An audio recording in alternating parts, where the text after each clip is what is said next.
Disrespect. Feeling disrespected by my child and for other moms. Like, that just seems to be a huge trigger for me. I'm feeling disrespected. How dare you disrespect me? And I've been thinking about this morning because somebody had commented on one of the videos about realizing that they, like, feeling disrespect from their kids was a big trigger for them too, and I know it is for lots of other moms. But the connection that she was making was that maybe she was disrespecting herself, and that was actually more the issue. So that's what I've just kind of been thinking about this morning, because there was one that was making a comment on the disrespect, and making that connection of like, wait a minute, maybe I'm not paying attention to my needs. Maybe I'm disrespecting myself. And that's why it's so frustrating when somebody else disrespects me too. And then I've also had 2 messages from women about not taking care of themselves, not going to bed when they need to go to bed.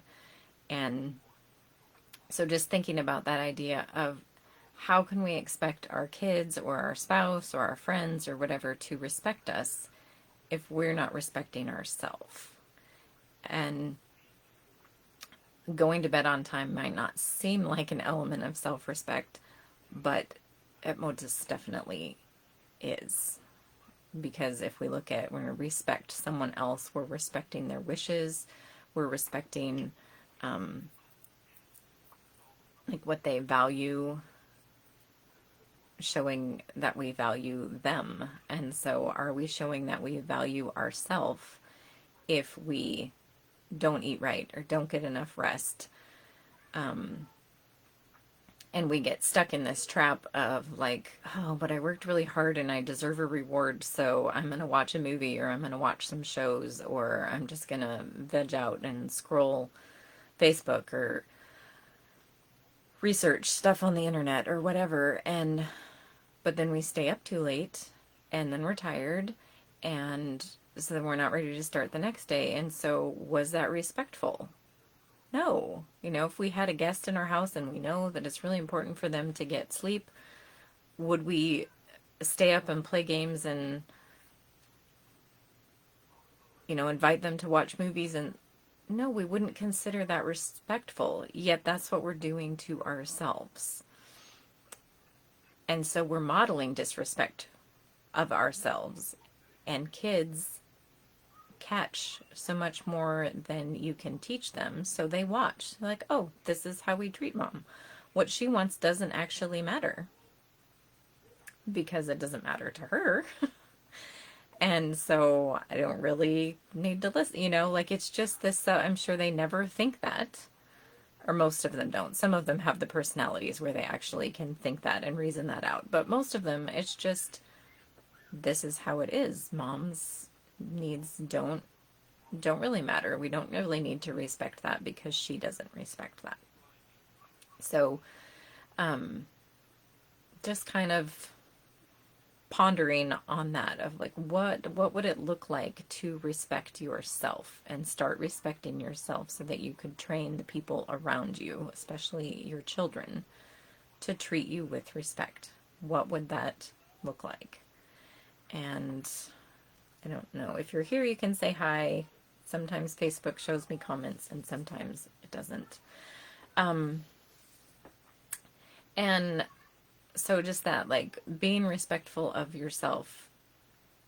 And for me, it helps to flip it of like, who's somebody that you respect? How do you treat them? How do you treat what they want, what they need? And then flip that mirror back around and go, okay, well, how does that look in my relationship with myself? Am I giving myself what I need? Am I paying attention? Hey, Kimberly. Am I paying attention to my needs and doing what I can And our culture has the idea of self-care or me time being, I'm going to do what I feel like doing. But that's not self-care. That's not taking care of you. Because that's well, I worked hard today, and so I'm going to stay up and watch this movie, but then I stay up too late and I can't go to sleep when I go to bed because I just watched this movie, and that's not self-care. Self-care is looking at what would help me get a good night's sleep. What would set me up for a good day tomorrow, instead of starting my day with like, oh, so tired and I didn't make my plan for the day, or I didn't look at what was on the schedule. I didn't figure out what I'm doing for food. Like, what are the things that you wake up every morning like, oh, identify those things and then pick one. Because I'm going to change and I'm going to change everything, which sounds fabulous, but it doesn't work. So we crash and burn. So for me, having the plan for the day before, if I plan, today's Tuesday, if I plan Wednesday before I go to bed tonight, Wednesday will go much better. So self-care looks like planning tonight for tomorrow.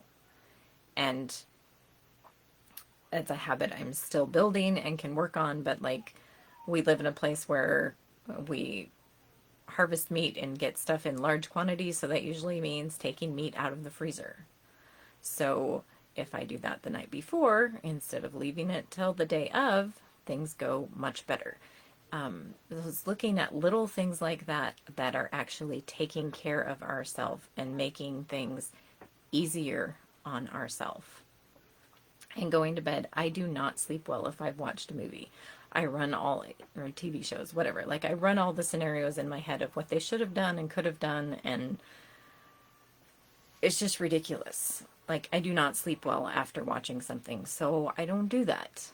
It's much better for me to spend some time journaling and maybe spending some time being creative. I've started doing all these doodles, doodling your emotions, and I don't remember who it is. It's somebody, like, she has an entire course and like academy around doodling your emotions, and I just did some of her free lessons and have just been using that in my quiet time and stuff. But it's a great way to process, and I wonder if I have...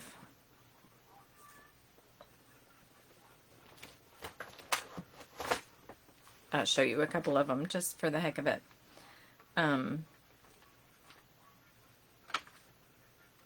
So you probably won't be able to see them real great. I don't know if they'll be backwards or not.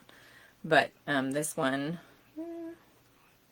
was generosity and imagining what it would feel like to be generous. So the doodle is just a simple stick figure sketch, and then writing about, like, well, what would it feel like to be more generous? What would that look like? What's keeping me from that now? So that's just a fun thing to do. Or if you keep a gratitude journal, or if you want to start, or planning the next day, or sitting down with a cup of tea and a good book. Like, what can you do that will actually help you go to sleep when you go to bed? And how can you reframe it of, instead of, I need to do something special for me, so I'm going to watch this movie as a reward, to, yeah, Kim, I can drop her info in the comments later for the doodling. But what would really be nice to you?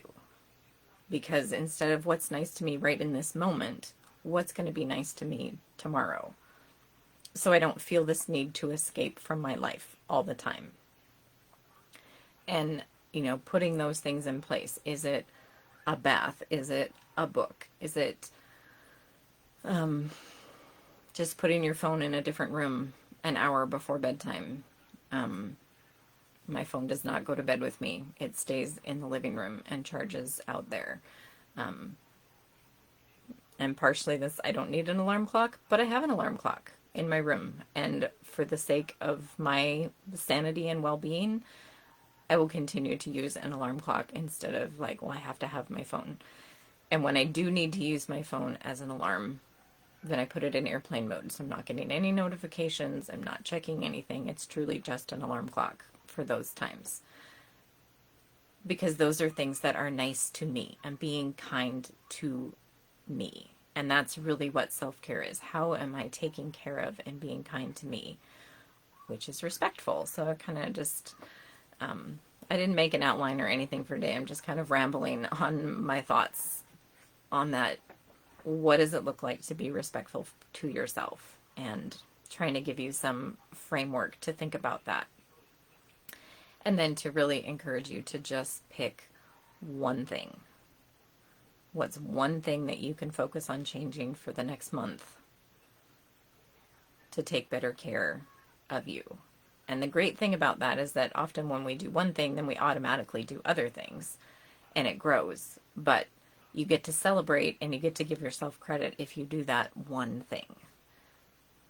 And so I encourage you to share that with me. What's that one thing you're going to do to start showing the people around you that you respect yourself, and therefore it is reasonable for you to expect them to respect you too? So I'd love to hear about that, and can hashtag replay on it so that I can find it. And I'm trying to think if I had any announcements to share. Emotionally Healthy Moms Club is still open for members. It's no longer founder member pricing, but it is open and it's a powerful community there. And